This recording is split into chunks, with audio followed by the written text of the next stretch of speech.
Hello, this is Elaine from Antelope Beads, and in this video I'm going to show you how to make a leather ring.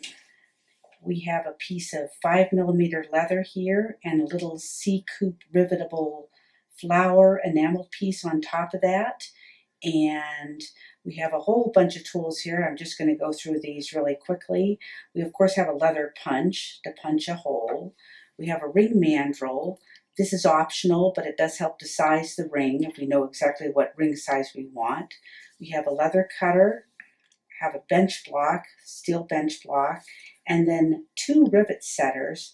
This is the standard rivet setter with a round concave head, and this is the one we frequently use for the Tiracast bracelet bars. But for this piece, we're going to also use a nail setter, and I'll explain what I'm doing with that when we get to that point. And for my supplies, I have about a 3-inch piece of 5mm leather. I have a C-coupe rivetable disc, and I have a rivet, which is of course 2 pieces. The bottom piece is a little bit longer, and then the top piece has a little concave head on it. So the first thing I'll do is take my leather cutter, and I have this set on the very smallest hole, that's 5/64 of an inch, and I'm going to start by punching a hole near the end, probably about less than 1/8 of an inch from the end of the leather. So I will set the leather in the punch, and I'm going to make really sure that the leather is centered on the punch from this direction. The leather is so thin that I risk punching through the side of my leather if I'm not exactly centered. That looks pretty good. Let's give that a try. There we go. And that's my first hole. The next thing I'm going to do is size the ring.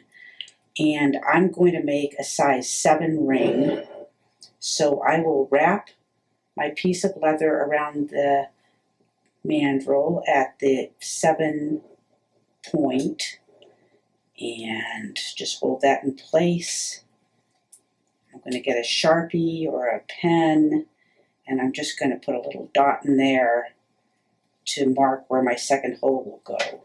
I can also size it by just putting it on my finger or my ring wearer's finger and wrapping it and marking it the same way. So, and that is actually pretty close to the right length.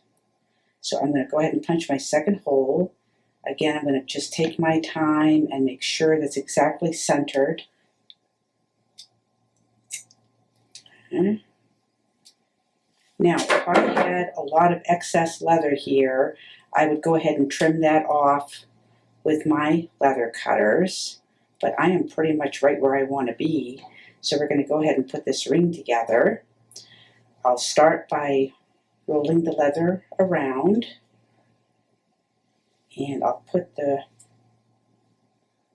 rivet, bottom part of the rivet through. Got that right like that.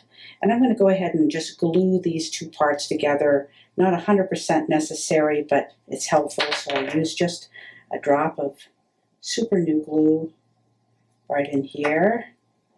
And I will then set both holes through the bottom of the rivet. Make sure that's straight. Hold that for just a second. And then I'm ready to set this on the ring mandrel. On the bench block. Okay. And I'm just going to use the side of the bench block like this. Okay. So now I will put my C-coupe disc on top of here, and I'm going to put the top of my rivet into the hole. Now, when I sort of set that rivet on top of the base piece, I'm going to take my concave setter, and I will give this a few gentle taps to kind of get that set in there. And then I will take my nail setter, and again, this has a pointed end. I'm going to set that right on top of the rivet and make sure it's centered, and make sure that my force is going right down the middle. And I will start to hammer this. And as I feel whack it a little bit harder, and I've got my ring. Here's our finished ring. Please visit us at antelopebeads.com for lots more videos, information, and all kinds of fun ideas.